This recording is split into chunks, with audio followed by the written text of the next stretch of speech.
नाशिक महानगरपालिकेच्या सभागृहात काही महापुरुषांची प्रतिमा नसल्याचा गंभीर मुद्दा पुढे येताच भारतीय जनता पार्टी पदाधिकाऱ्यांनी महापौर हिमगौरी आहेरडके यांना निवेदन देत संतप्त प्रतिक्रिया व्यक्त केली। नाशिक महानगरपालिकेच्या सभागृहात काही महापुरुषांच्या प्रतिमा नसल्याचा मुद्दा उपस्थित करण्यात आला असून याबाबत तातडीने खुलासा करून आवश्यक ती कार्यवाही करावी अशी मागणी निवेदनातून करण्यात आली। सर्व समाज घटकांच्या महापुरुषांना समान सन्मान मिळावा अशी भूमिका यावेळी मांडण्यात आली। भाजपचे पदाधिकारी अतुल गोपाळ बस्ते यांच्या नेतृत्वाखाली देण्यात आलेल्या निवेदनात म्हटले की नाशिक महानगरपालिकेचे सभागृह हे न्याय व लोकशाहीचे प्रतीक असताना येथे देशासाठी बलिदान दिलेल्या अनेक महापुरुषांच्या प्रतिमा लावण्यात आलेल्या नाहीत।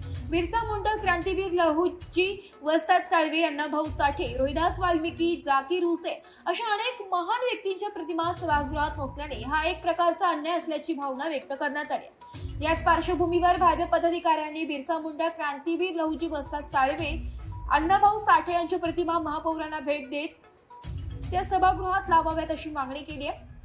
महापालिकेचे कामकाज हे सर्व समाज घटकांच्या करारातून चालते, त्यामुळे सर्व महापुरुषांना समान सन्मान मिळणे आवश्यक आहे। काही निवडक व्यक्तींना स्थान देणे योग्य नसून याबाबत महापौर व प्रशासनाने तात्काळ भूमिका स्पष्ट करावी अशी मागणी निवेदनातून करण्यात आली आहे।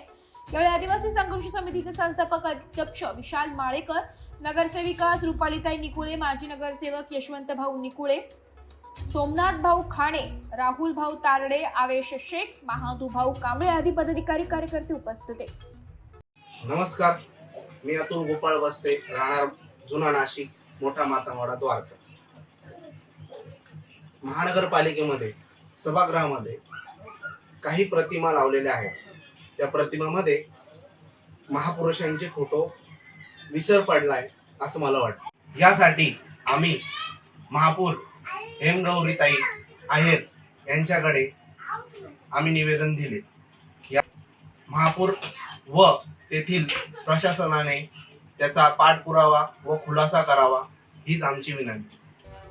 वृत्तसंकलन विभाग, मराठी न्यूज नाशिक।